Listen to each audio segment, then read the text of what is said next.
എല്ലാവർക്കും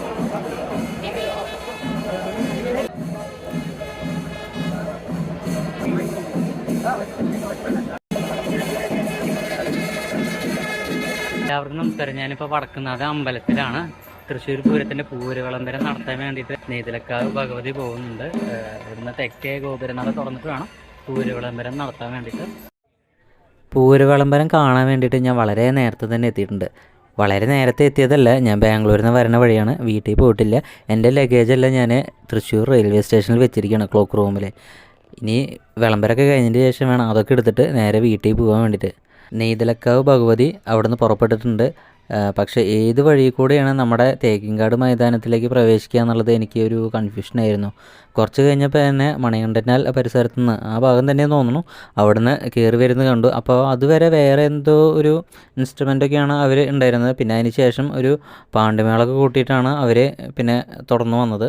കൊച്ചിൻ ദേവസ്വം ബോർഡിൻ്റെ ഏറ്റവും വലിയ ആനയായ എറണാകുളം ശിവകുമാർ ആനയാണ് ഇപ്രാവശ്യം തെക്കേ ഗോപുരനട തുറന്ന് പൂരവിളംബരം അറിയിക്കുന്നത്.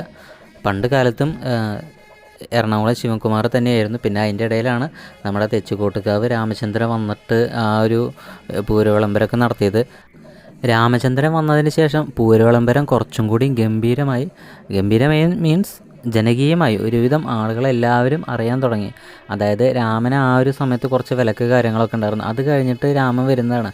ഒന്നാമത് രാമൻ്റെ കുറേ ഫാൻസ് ഉണ്ട്. അപ്പോൾ രാമൻ വരുന്നു എന്ന് കാണുമ്പോൾ രാമൻ്റെ എല്ലാ ഫാൻസും കൂടി വന്ന് അപ്പോഴാണ് കുറേ ആളുകൾ അറിയുന്നത് ഇവിടെ ഇങ്ങനെ പൂരവിളംബരം എന്ന് പറഞ്ഞൊരു സംഭവമുണ്ട്, ഒരു ചടങ്ങുണ്ട് എന്നുള്ളത് കുറേ ആളുകൾ അറിയുന്നത്. ഞാൻ അതിന് മുമ്പേ തന്നെ ഒരിക്കൽ അറിഞ്ഞിട്ടുണ്ടായിരുന്നു. അതായത് ഈ തെക്കേ ഗോപുരനട തുറന്ന് വരുന്നത് ഞാൻ കണ്ടിട്ട് വേറൊരാളുടെ അടുത്ത് ചോദിച്ചിട്ടുണ്ടായിരുന്നു, കുറച്ച് വയസ്സായ ആളുടെ അടുത്ത് എന്താ സംഭവം എന്നുള്ളത്. അപ്പോൾ ആൾ പറഞ്ഞിട്ടുണ്ടായിരുന്നു ഇതാണ് വിളംബരം, ഇതൊക്കെ ശരിക്കും കാണേണ്ടതാണ്, പക്ഷേ ആൾക്കാരില്ല, പൂരത്തിൻ്റെ തലേദിവസമാണ് ഇത് നടക്കുന്നത്. പിന്നെ വെയിൽ കാര്യങ്ങളൊക്കെ ആയ കാരണം ആരുമില്ല, ഇതൊരു ചടങ്ങ് മാത്രമായിട്ട് ഇങ്ങനെ നടത്തുന്നു എന്നാണ് എൻ്റെ അടുത്ത് അന്ന് പറഞ്ഞത്. പക്ഷേ ഇന്ന് കാലങ്ങൾ കഴിയുമ്പോൾ അത് വളരെയധികം ജനകീയമായി, എന്താ പറയുക, ഒരു ഉത്സവത്തിൻ്റെ തന്നെ അത്ര ആൾക്കാരുണ്ട് ഇപ്പോൾ അവിടെ. ആ ഒരു ഭഗവതി വരുമ്പോൾ ആ ഒരു ഇത് കാണാൻ വേണ്ടിയിട്ട്. എന്തായാലേ തൃശ്ശൂർ പൂരത്തിന് കുറേ ചടങ്ങുകളായിട്ട് കാര്യങ്ങളുണ്ട്. പക്ഷേ അത് പൂരം കാണാൻ വരുന്ന പല ആളുകൾക്ക് അറിയില്ല എന്നുള്ളതാണ്. എനിക്ക് പോലും അറിയണ്ടായിരുന്നില്ല. ഞാനിപ്പോൾ കഴിഞ്ഞ ദിവസം ഇൻസ്റ്റാഗ്രാം തുറന്നു നോക്കിയപ്പോഴാണ് വേറൊരു കാര്യം അറിഞ്ഞത്. അതായത് തൃശ്ശൂർ പൂരം എന്ന് പറയുന്നത് 2 ഭഗവതിമാരുടെ പൂരമാണ്. അത് എനിക്ക് പണ്ടേ അറിയായിരുന്നു. തിരുമ്പാട് ഭഗവതിയും പാറമേക്കാവ് ഭഗവതി. ഉപചാരം ചൊല്ലുമ്പോൾ 2 ഭഗവതിമാരാണ് ഉപചാരം ചൊല്ലുന്നത്. അതായത് കോലത്തിൻ്റെ മീതെ കണ്ണൻ്റെ ഒരു ഗോളകം ഉണ്ടായിരിക്കും, അതിൻ്റെ അടിയിൽ തിടമ്പായിട്ട് ദേവിയുടെ തിടമ്പ് ഉണ്ടായിരിക്കും. ഈ ഉപചാരം ചൊല്ലിപ്പോയി കഴിഞ്ഞതിന് ശേഷം വൈകുന്നേരങ്ങളിൽ നമ്മുടെ മഠത്തിലേക്ക് 2 ഭഗവതിമാരും വന്നിട്ട് കുളിക്കാൻ വേണ്ടിയിട്ട് വരും എന്നാണ് പറയുന്നത്. ഒരു ഇൻസ്റ്റാഗ്രാം റീൽ ഞാൻ കണ്ടിട്ടുണ്ടായിരുന്നു. ഇതൊന്നും നമുക്ക് അറിയണ്ടായിരുന്നില്ല. കുറേ ചടങ്ങുകളുണ്ട് ഇതിൻ്റെ പിന്നിൽ. വരുന്നു, പൂരം കാണുന്നു, പോകുന്നു, അതുതന്നെയുള്ളൂ. ആനനെ കാണുന്നു, ആനയുടെ ഫോട്ടോ എടുക്കുന്നു, അതേപോലെ തന്നെ ചെണ്ടമേളം കാണുന്നു, അതിൻ്റെ ഒപ്പം തുള്ളി കളിക്കുന്നു, വെടിക്കെട്ട് കാണുന്നു, ആഘോഷിക്കുന്നു, പോകുന്നു. അതല്ലാതെ ഇതിൻ്റെ പിന്നിൽ കുറേ കാര്യങ്ങളുണ്ട്. ഒന്നും എനിക്ക് വ്യക്തമായിട്ട് പറയാനും അറിയില്ല, എനിക്ക് അറിയുകയും ചെയ്യില്ല, അതുകൊണ്ടാണ് കേട്ടോ. അങ്ങനെ നെയ്തലക്കാവ് ഭഗവതി നമ്മുടെ വടക്കുന്നാഥൻ്റെ പടിഞ്ഞാറ് നടയുടെ മുന്നിലെത്തി. ഇനി ഇവിടെ നിന്ന് നേരെ ഈ ഒരു നടയിൽ കൂടെ കയറിയിട്ട് അമ്പലം ചുറ്റി തെക്കേ ഗോപുരനട വഴി ഇറങ്ങുകയാണ് ചെയ്യുന്നത്.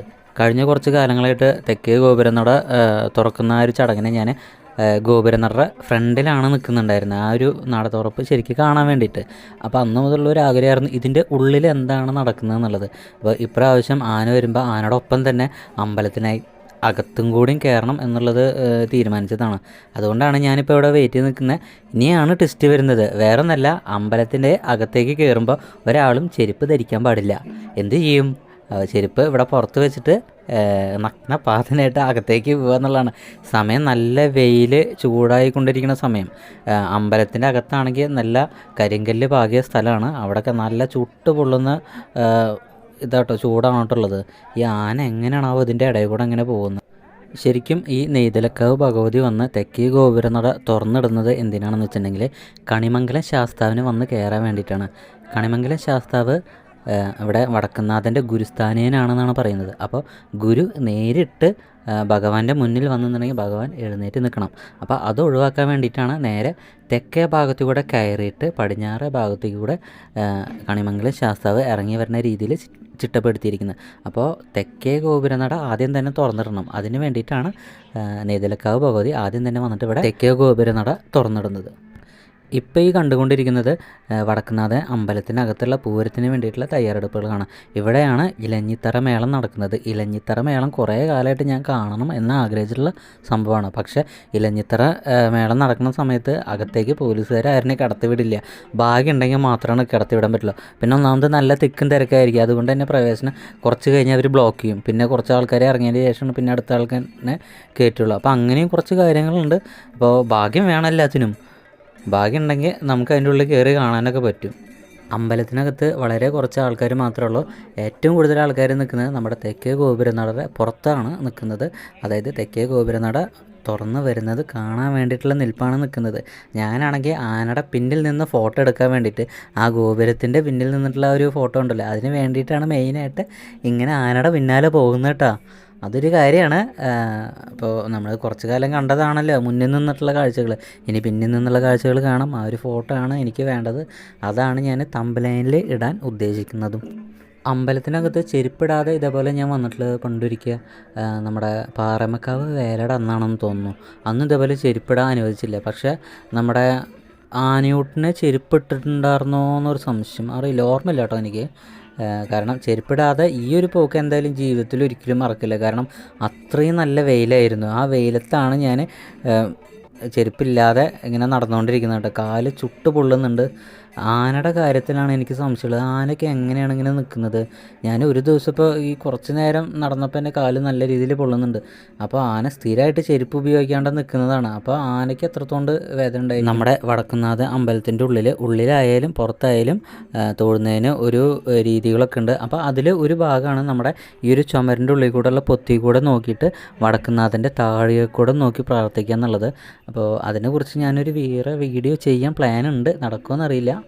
അങ്ങനെ നടന്ന് ഇപ്പോൾ തെക്കേ ഗോപുരനട സൈഡിലെത്തിയിട്ടുണ്ട്. ഇനി ഈ ഗോപുരനട കടന്നിട്ട് പുറത്തേക്ക് ഇറങ്ങുന്നതാണ് ചടങ്ങ്, പൂരവിളംബരം എന്ന് പറയുന്നത്. അപ്പോൾ അതിനു വേണ്ടി വെയിറ്റിംഗ് ആണ്. ഇവിടെ ഒരു കൊമ്പ് പറ്റൊക്കെ ഉണ്ട് കേട്ടോ. കേൾക്കാൻ നല്ല രസമാണ്. അപ്പോൾ അത് ഞാനൊന്ന് കേൾപ്പിച്ചു തരാം.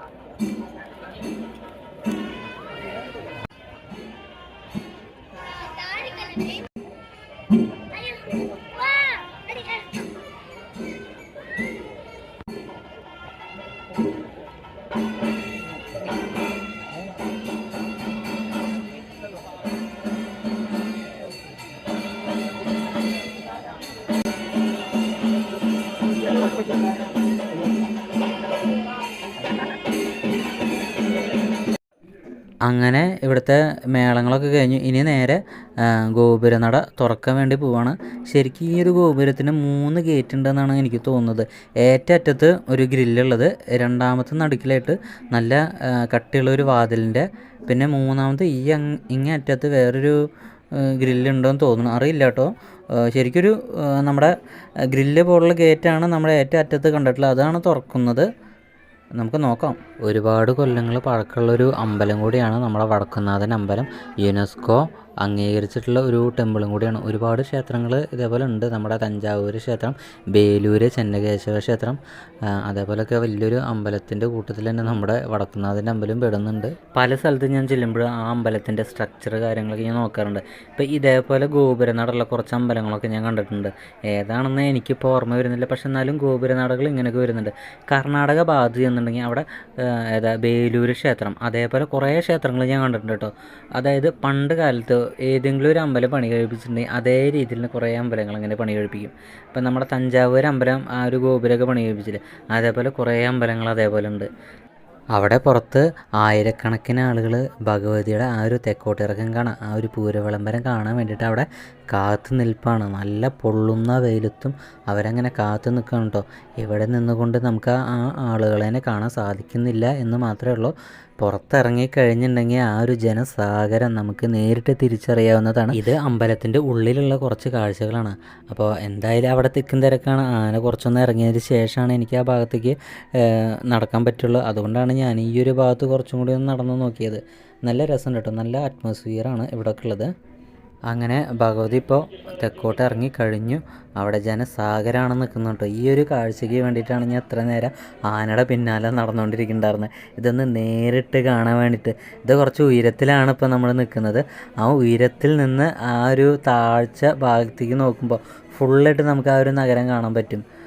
എന്തായാലും ഒരൊറ്റ ആന, ആ ആന ഇറങ്ങുന്നത് കാണാൻ വേണ്ടിയിട്ട് ഇത്രയധികം ജനങ്ങൾ. നാളെ ഈ ഒരു സമയം എന്ന് പറയുമ്പോൾ ഇപ്പോൾ 11 മണിയാണ്. ഏകദേശം ഒരു 3-4 മണിയാകുമ്പോൾ ഇതേപോലെ തെക്കോട്ടിറക്കുന്നുണ്ട്. 15 ആനേനായിട്ട് ആദ്യം നമ്മുടെ പാറേമക്കാവ് തെക്കോട്ട് ഇറങ്ങും. അതിനുശേഷം 15 ആനേനായിട്ട് തിരുവമ്പാടി തെക്കോട്ട് ഇറങ്ങും. അതിനുശേഷം നല്ല വർണ്ണാഭമായ നമ്മുടെ കുടമാറ്റം നടക്കുന്നതാണ്. പിന്നെ പൂരം കാണാൻ വരുന്നവർ ഒരു കുപ്പി വെള്ളമായിട്ട് വന്നോളൂ കേട്ടോ. ഒരു കുപ്പിയല്ല, 2-3 കുപ്പിയാണെങ്കിലും നല്ലതാണ്. കാരണം നല്ല ചൂടുണ്ട്, അതേപോലെ തന്നെ നല്ല ദാഹം ഉണ്ടാവും. പിന്നെ തൊപ്പി നമുക്കിവിടെ പൂരപ്പറമ്പിൽ നിന്ന് കിട്ടും. അതേപോലെ തന്നെ വിശറി പൂരപ്പറമ്പിൽ നിന്ന് കിട്ടും. അതൊക്കെ ഓരോ സ്ഥാപനങ്ങൾ അവരുടെ പരസ്യങ്ങളായിട്ട് നമുക്ക് കൊണ്ടുവന്ന് തരുന്നുണ്ട്. ചാക്ക് കണക്കിന് വിശറികളാണ് കൊണ്ടുവന്ന് തരുന്നത്. കഴിഞ്ഞതിൻ്റെ മുമ്പത്തെ കൊല്ലം ഞാനിവിടെ ഒരു ഫിനാൻസിൽ വർക്ക് ചെയ്യുന്നുണ്ടായിരുന്നു. അപ്പം ഞാനിതുപോലെ വിശറി കൊടുക്കാനും തലയിൽ വെക്കുന്ന തൊപ്പി കൊടുക്കാനും ഞാനവിടെ മാർക്കറ്റിങ്ങിനായിട്ട് നിന്നിട്ടുണ്ട്. എനിക്കിപ്പോൾ അതൊക്കെ ഓർമ്മ വരണം. പൂരവിളംബരത്തിൻ്റെ സമയത്ത് അവിടെ ആന വന്ന് പൂരവിളംബരം നടത്തുമ്പോൾ നമ്മളിവിടെ ഇങ്ങനെ വിശറി കൊടുത്തുകൊണ്ടിരിക്കുക ആളുകൾക്ക്. അതൊക്കെ നല്ല മറക്കാൻ പറ്റാത്തൊരു സംഭവം തന്നെയാണത്. കാരണം നമ്മുടെ നാട്ടിലിങ്ങനെ നല്ലൊരു ഉത്സവം വരുമ്പോൾ നമ്മൾ അതിൻ്റെ ഇടയിൽ ജോലിയും ചെയ്യുന്നു, നമ്മളതിൻ്റെ ഇടയിൽ ആഘോഷിക്കുന്നു. ഞാനന്ന് റീൽസൊക്കെ ഉണ്ടാക്കി ഇട്ടിട്ടുണ്ടായിരുന്നു. ഒക്കെ ഓരോ സന്തോഷങ്ങളാണ്. ഇപ്പോൾ ഞാൻ ബാംഗ്ലൂരാണ് ജോലി ചെയ്യുന്നത്. ആകെ 2-3 ദിവസത്തിന് ലീവിന് എടുത്തിട്ട് വന്നതാണ്. എന്താ പറയുക, ഈ 2-3 ദിവസം കഴിഞ്ഞ് ഇനി തിരിച്ചു തന്നെ പോകണം. ഇപ്പോൾ പൂരവിളംബരമൊക്കെ കഴിഞ്ഞു. ഇനി അവിടെ നിന്ന് ഇങ്ങനെ ഇറങ്ങിക്കൊണ്ട് വരികയാണ്. ഇനി നേരെ നമ്മുടെ പടിഞ്ഞാറേ നടയിൽ കൂടെയാണ് ഭഗവതി നേരെ പോകുന്നത്. അപ്പോൾ അതിൻ്റെ കുറച്ച് കാഴ്ചകളാണ്. ഇപ്പോൾ പഴയ കാണുന്ന ക്രൗഡ് കാര്യങ്ങളൊന്നുമില്ല. അപ്പോൾ ഈ ഒരു നട തുറന്നു വരണ ആ ഒരു സമയത്താണ് കേട്ടോ എല്ലാ ആളുകളും ആ ഒരു കാഴ്ച കാണാൻ വേണ്ടിയിട്ട് കാത്തു നിൽക്കുന്നത്. ആന അവിടെ നിന്ന് ഇങ്ങോട്ട് തിരിഞ്ഞു വന്നപ്പോൾ ഇപ്പോൾ ആനയുടെ മുന്നിൽ അധികം ആൾക്കാരൊന്നുമില്ല, വളരെ കുറച്ച് പേര് മാത്രമേ ഉള്ളൂ. പിന്നെ ഈ ഒരു സമയമാകുമ്പോൾ 12 മണി കഴിഞ്ഞിട്ടുണ്ട് കേട്ടോ. അത് ആലോചിക്കണം. നല്ല വെയിൽ, നല്ല ചൂട്. ഞാൻ ഈ പരിപാടിയുടെ ഇടയ്ക്ക് മൊബൈലെടുത്ത് നോക്കുമ്പോൾ 40 ഡിഗ്രി എന്ന് പറഞ്ഞിട്ടാണ് ചൂട് കാണിക്കുന്നത്. എന്തായാലും ഈ ഒരു ചൂട് ഇനി നാളെ ഇപ്പം നമ്മൾ എന്താ ചെയ്യുക? ഈ ഒരു നേരത്ത് നമുക്ക് മടത്തിവരവ് കാര്യങ്ങളൊക്കെ ഉണ്ടാവല്ലോ. അപ്പോൾ മടത്തിവരവിന് നമ്മൾ ഈ ഒരു ചൂടത്ത് നമ്മൾ നിന്നിട്ട് ആ പഞ്ചവാദ്യം അതൊക്കെ കാണണ്ടേ?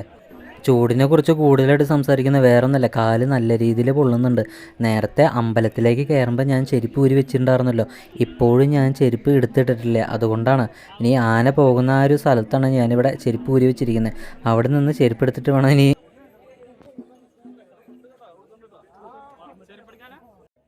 ഇനി നെയ്തലക്കാവ് ഭഗവതിയുടെ യാത്ര നായക്കനാൽ വഴിയാണ് അങ്ങനെ ഇറങ്ങി പോകുന്നത്. എന്തായാലും ഞാൻ ഈ ഒരു ഭാഗം വരെ നിൽക്കുന്നുള്ളൂ, ഇതിനപ്പുറത്തേക്ക് പോകുന്നില്ല. നല്ല രീതിയിൽ വിശക്കുന്നുണ്ട്. ഏകദേശം ഉച്ചയ്ക്ക് 1 മണിയായിട്ടുണ്ട് കേട്ടോ. അതായത് നമ്മുടെ ഭഗവതി നട തുറന്ന് ഇപ്പോൾ തിരിഞ്ഞ് ഈ പടിഞ്ഞാറേ നടക്കൂടെ വരുമ്പോൾ 1 മണിയായിട്ടുണ്ട്. നല്ല വിശപ്പുണ്ട്. ഇനി ഇവിടുന്ന് എങ്ങനെയെങ്കിലും ഒരു കടയിൽ പോയിട്ട് ഭക്ഷണം കഴിക്കണം. അത് കഴിഞ്ഞിട്ട് വേണം പിന്നെ എനിക്ക് നാട്ടിലേക്ക് പോകാൻ വേണ്ടിയിട്ട്.